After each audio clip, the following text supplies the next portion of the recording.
Hi, this is Steve Walton from Tropic Heating and PatioHeat.com. Today I'm going to make a few adjustments on this existing patio that we did the other day.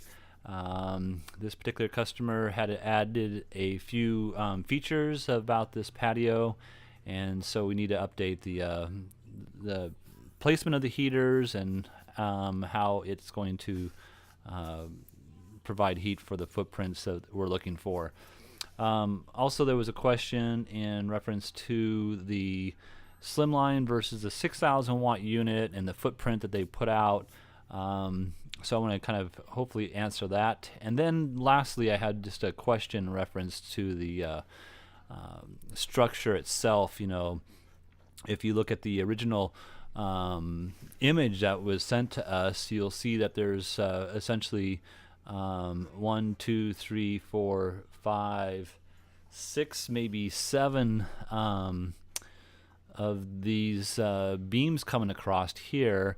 And in the image that I provided, based on the dimensions of the overall structure, I'm providing just 5 beams, and I'm going to call it 4 of these lattice spaces here. So that has a lot to do with how I put this layout. If I had an additional one, I might be able to spread the heaters out a little bit further and use less units, but because of the structure itself, I'm limited to what I can do and keep the balance of the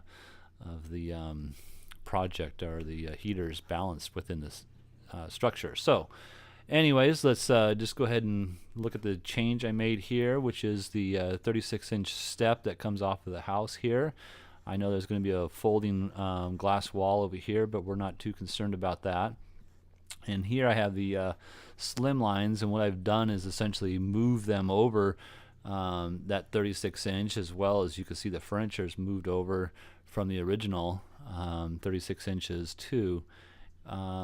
Now, this isn't specifically 36 inches because one important aspect here is that I need to maintain a 6-inch clearance from this edge here.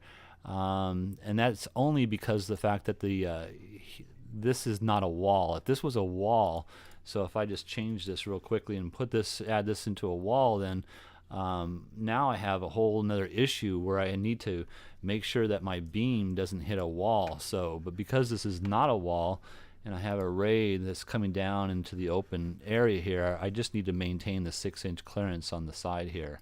So I'll just kind of go through it with that. So in any case, my point was just that this isn't exactly 36 inches from the center that I had before. I'm just maintaining 6 inches off this edge here.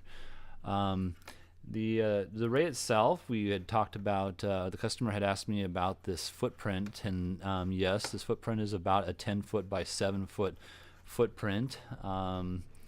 And just put some dimensions on these.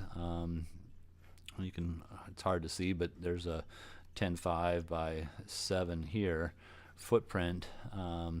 Now, these are 4,000 watt heaters, and a 4,000 watt heater is typically that's going to provide that 10 by 7 footprint when it's about 8 foot off the ground. This heater is roughly 9 feet something off the ground. I think like 9'2" or something of that nature off the ground. And because of that, the usable footprint of heat ray, oops, sorry about that. The usable footprint is predicted at this height, but it's a light wave, so it's going to keep on traveling, and this is going to be a warm area still.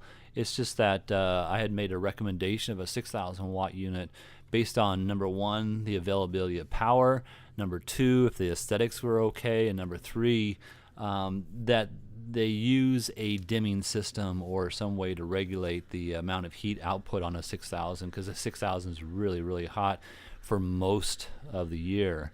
There'd be a few days of the year that you might use a 6,000 watt unit at this height, but I think a 4,000 watt is plenty now. The other part of this is that there is overlap on these 4,000 watts, and that overlap is going to increase the warmth of this space here. And like I said before, this ray is going to continue to travel. So this ray is going to continue to travel, and there's going to be a larger overlapping space here. So 4,000 watt is plenty of heat for the space, and it'll keep this area, really nicely heated. And I don't think most people would be objective to the output of a 4,000 watt unit, and especially with them in such close proximity to each other. I believe this is going to be about 4 foot off center, if I'm not mistaken. So, and that's with this construction that I have here. So if that construction changes, or if these beams change, we can manipulate those, spread them out a little bit further. 4,000 watt would still be, fine up until that 6.5 to 7 foot center, heater center to heater center. So yeah, I hope that answers the questions this consumer had. And if you have any questions, or if you'd like us to give you a hand with your outdoor heating needs, please give us an email at support@patioheat.com. Include some dimensions, a picture, drawings, and we'll be happy to assist you. Thank you, and have a great day.